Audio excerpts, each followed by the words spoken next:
So welcome back to Gript, everybody. The budget for 2020 is out. There were some winners and some losers. You may have already been hit by the increase in petrol and diesel prices at the pumps. And there's one TD in particular who's came out very strongly against the government's approach to rural Ireland in particular, calling this budget a Ross O'Carroll Kelly one. We're joined by him today. His name is Peadar Tóibín. So Peadar, thanks very much for coming in. Thank you. Peadar, why did you label the government's budget a Ross O'Carroll Kelly one? Well, first of all, Ireland is a phenomenally divided country. We have an overheating city in which all of the population, all of the investment, all of the infrastructure is going into. And then we have about a third of the country which is a sprawling commuter belt, in where people are spending nearly 2 hours, 2.5 hours a day commuting to work in Dublin. And then the rest of the country is being left behind completely. And the young people are leaving the rest of the country, particularly the western counties and the border region, and they're being forced to move into the cities, especially Dublin. And this is getting worse every year. And the government have no plan, no vision. They're spent of ideas with regards to how to fix this. And yesterday's budget was an opportunity to really tackle the division, the geographic spatial division that exists in this country, and they made no efforts to deal with it whatsoever. And transportation is a big issue, especially from where I come from. In Navan, we are the biggest commuting town in the country now. The majority of the people that woke up in Meath, for example, they left Meath to go to work, which has happened nowhere else in the country. And yet we're the biggest town without a rail line in the whole of the country. And as a result, so many families are sitting in traffic, and that's a disaster in so many ways. It's really hard on their own health, their own lives, their families' lives miss out in a big way. It's also fiercely expensive, and it's not good for the environment, and it's not good for congestion. And so one of the ways in which it's expensive is obviously the transportation cost of diesel and petrol. Is your party against the carbon tax that caused that increase? Yeah, our party voted against the increase in the carbon tax yesterday. Our view is that if you're going to impose a carbon tax on a society, you have to have an alternative for people to use. So the government presents the carbon tax as a method in which to convince people to make changes in the way they heat their homes, in the way they commute, for example. But for so many people, there are simply not the options. The alternatives are not there. So putting in the tax is a little bit smart first if you're not going to put in the alternatives at the same time. And right through Ireland, it's amazing, we have this sprawl going on that's covering about a third of the country. It reaches into Ulster, reaches into Connacht, it actually reaches into parts of Munster. People are commuting from parts of Munster to Dublin, it's nuts. And, these people are being forced to live a particular life that's not being challenged at all by the government. I've spoken to Shane Ross. I said to Shane Ross, I said, Shane, you're extremely lucky to be the Minister for Transport. And he said, really? Really, you think I'm lucky to be Minister for Transport? And I said, absolutely. You have an opportunity to make particular investments that can significantly improve hundreds of thousands of people's lives for hundreds of years. And to be able to impact positively in people's lives with regards to investment in infrastructure and provision of proper public transport and provision of rail and roads. You're from Donegal. You have a situation where from literally Galway to Belfast, there is no decent motorway going into that quadrant of the country. There's no rail line going into that part of the country. We are in the teeth of Brexit at the moment, and yet Leo Varadkar took 27 million euros out of the Dublin to Derry motorway project. And if you read through yesterday's speech by Minister Donoghue, I challenge you to find any reference to that road. And all of the talk of Brexit and all of the talk of the All-Ireland economy, there was nothing done with regards to integrating the infrastructure, the transport, the enterprise systems north and south. Peadar, part of me thinks we're missing the wood for the trees here because we're overlooking the fact the country is in such massive debt, and it's very easy for politicians on either within government or in the opposition to talk about which services should be funded more. But at the end of the day, the country is over 200 billion euros in debt, a massive amount, which is around 90,000 euros per worker. And isn't it the case that we're living beyond our means, and as the globe approaches a recession, it's a very precarious situation to be in? Absolutely. The national debt is hardly mentioned yesterday. Very few people talk about the national debt, and it's one of the biggest threats to the economy. The minister yesterday said that the financial situation of the country was healthy. How can it be healthy when you owe 230 billion euros in debt, when the repayments of that debt is roughly 6 billion euros, just shy of the whole expenditure in the education sector in this country, from toddlers right up to fourth level, spends just a little bit more than our interest repayment off the capital of the national debt. But is it irresponsible then for politicians to come out and say we should have spent more money here in this sector, that sector? See, first of all, Aontú is fiscally responsible and it's also socially responsible. And it is actually possible to be both. We are in a situation, a very serious situation. It's called, and I don't want to get too technical, it's called a pro-cyclical trap. So in other words, we came out of this horrendous, disastrous recession. We've spent the last few years getting out of it, but we haven't actually spent the necessary money to pay for proper education and health and transport infrastructure in this country. So all of those are hurting big style, and you can see that with regards the 100,000 people who were on trolleys last year, the million people who are on waiting lists at the moment, the 10,000 people who are homeless currently. Now, but can you spend your way in order to get out of debt? It's like any household. If you have enough money coming into the household and make sure that it meets your expenditure, well then you're in good shape. So what Aontú is simply saying, we want to build an economy that takes enough money in so we can spend on what's necessary. If you look at the last couple of budgets, for example, the government gave, let's say, €5 here and €5 there to pensioners and to on the tax breaks.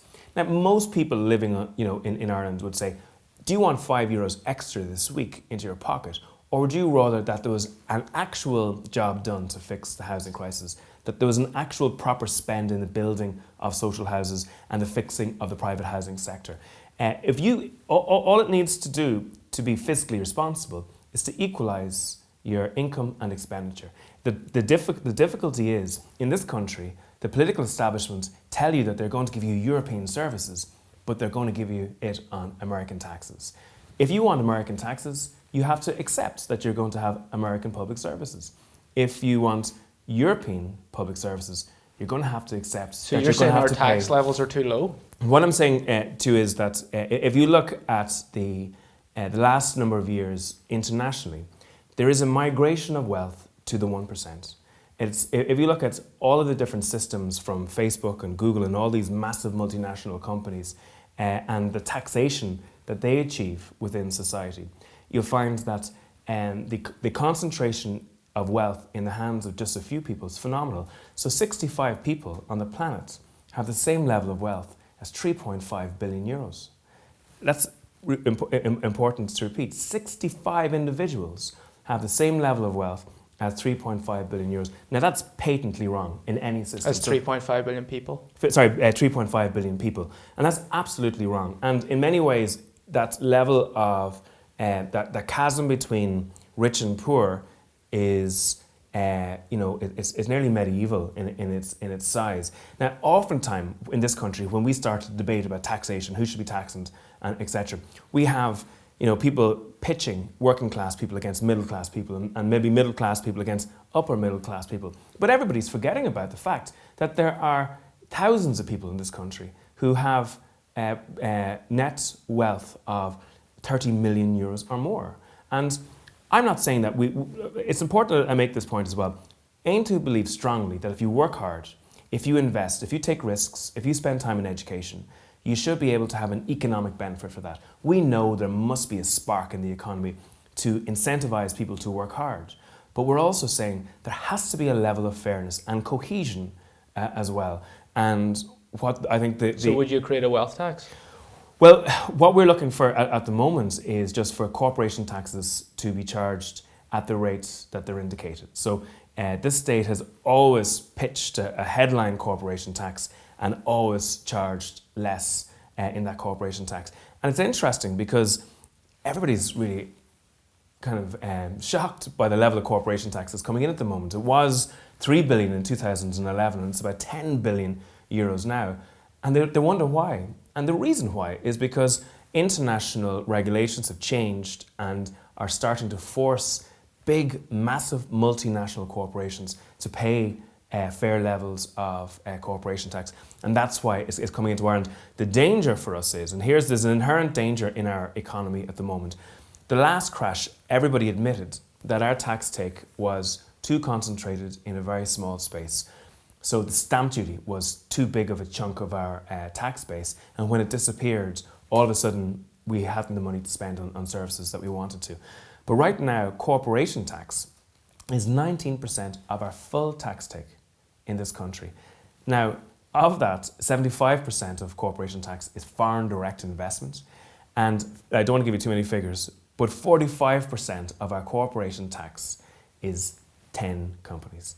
So we're too heavily reliant on such a small... 10 individuals, 10 chief financial officers make up as much income currently as nearly stamp duty did in the last crash. So there's a big exposure by this government, and what we in Aontú are saying is, yes, we want foreign direct investment, we should make Ireland a good country for foreign direct investment, but it should also be a good country for indigenous business. That small to medium-sized Irish businesses should have an opportunity to function as well. Okay, Peadar, so you're a trained economist, correct me if I'm wrong. Yes, I have a degree in economics. I think it's quite obvious to people like yourself and others that we're in a business cycle of boom and bust. Yes. And caused largely by economic policies such as quantitative easing, access to markets where we can loan billions as sovereign nations, and that it seems as if we're inevitably going to head back into a recession for that reason, and that the economic system and a model that we're working under simply doesn't work in terms of sustaining a balanced economy that can avoid these troughs. Yes, so I would say that we are in a pro-cyclical economy. So the troughs are really low and the peaks are really high. And it feels good, obviously, when you're in that peak or on the way up to that peak economically. That's where we were in 2006, 2007. But the higher the peak, the deeper the trough will be. So what a good government should do is to even out that cycle. So it should actually be lowering the peaks and increasing the height of the troughs. But the government is not doing that. And that's one of the reasons why we actually, we saw the rapid growth before 2007, the rapid crash after that, and fairly rapid growth since. And the government needs to actually focus, be prudent. It needs to take some money out of the economy at times, maybe pay down national debt for future generations, and also hold money back so that investment can be made in the tough times. For example, one of the reasons why we can't get enough construction workers here in Ireland is because all the construction workers had to leave because there was nothing happening when the crash happened. If Aontú was in power at that time, we would have spent money on the deep retrofitting of houses. So it would have made houses warmer and more fuel efficient and cheaper to run, and it would have kept workers here so that when the upturn happened, the workers would be available to do the job at hand. But unfortunately, the government doesn't seem to have an economic head on it at all. I would challenge, is there anybody who is a trained economist currently within the front benches of Fine Gael? So what's the government getting right? Well, I think the one thing that I would welcome within the budget yesterday, and it seems very technical, and this is another exposure for Ireland. Right now, we spoke about the crash previously, and that crash was made up because the banks injected a whole lot of credit, flushed credit into the market. And as a result, it pushed house prices really high, and when the crash happened, nobody could pay back that credit and the banks were stuffed. This is a different type of bubble that we're in now. It's a bubble, but it's a different type of one. And that's because we have a whole lot of what are called REITs. These are international investment companies who have lots of money. They're getting money at the international markets around 0%. They're coming in, they're buying nearly up to 20% of the housing stock in this state, and they're doing it on really low taxes. So the government is hardly taxing them at all. Now, their business model will change, and the international environment will also change. And when it does, they will exit out of the country. And when it does, there will be a crash as well in prices, because they will leave as soon as they feel that next week's price is going to be lower than today's price. Yesterday, Pascal Donoghue, in fairness to him, admitted that the government had created this bubble and had allowed these guys get away scot-free without paying any taxes. So he said he will start to fix that situation. That these guys are competing with first-time buyers. They're pushing the first-time buyers out of the market all of the time. And what needs to happen, I'm not saying there's not a place in the Irish market for international funds who seek to buy houses. All I'm saying is that they should have no competitive advantage over a young family starting out trying to raise their kids. And they should have no advantage that will push those families out of the market and push up rents. And finally, Peadar, one of the areas that the government has been congratulated on by some people is the free dental care they're offering under 6s and free GP care they're offering to under 8s. Is that a responsible thing to do from Intu's point of view? Well, it's funny because I remember being in a different political party, and you would have debates around what to do before the budget would come. And someone would say, how much, Peadar, do you want to invest in, let's say, your department that you're shadowing? And you'd say, well, we want to put in 10 million extra this year. And somebody else would go, the Labour Party want to put in 40 million extra, so we can't go with 10 million extra, we look stupid. And the point is that you very quickly can get into a situation whereby you can get into auction politics. Mm-hmm. And there is a danger there. Now, my attitude is that universality can be a good thing. The reason why universality with regards to delivery of services is typically used is because if the threshold is too low, you can have what's called a welfare cliff.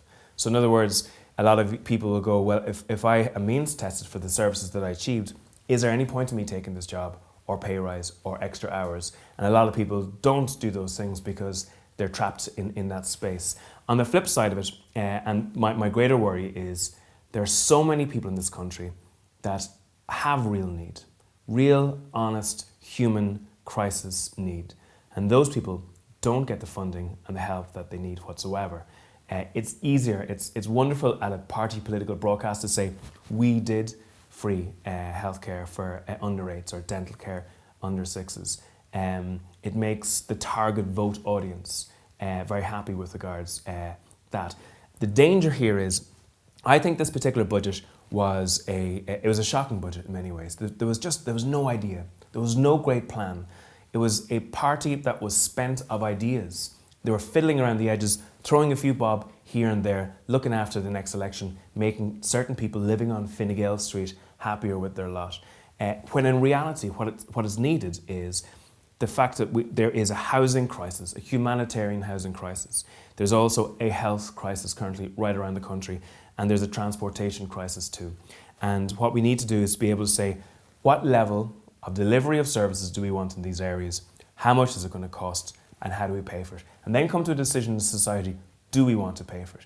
But going down this route of selling European style services and then telling people they can have it on US style taxes is just a lie in the end of the day. So Intu's opposed to that measure? Well, what I would say is we would have focused that money in an area of real need first and foremost, rather than giving someone whose parents are earning €150,000 a year free GP visiting rights. It just doesn't make sense. Peadar Tóibín, thanks very much. Thank you.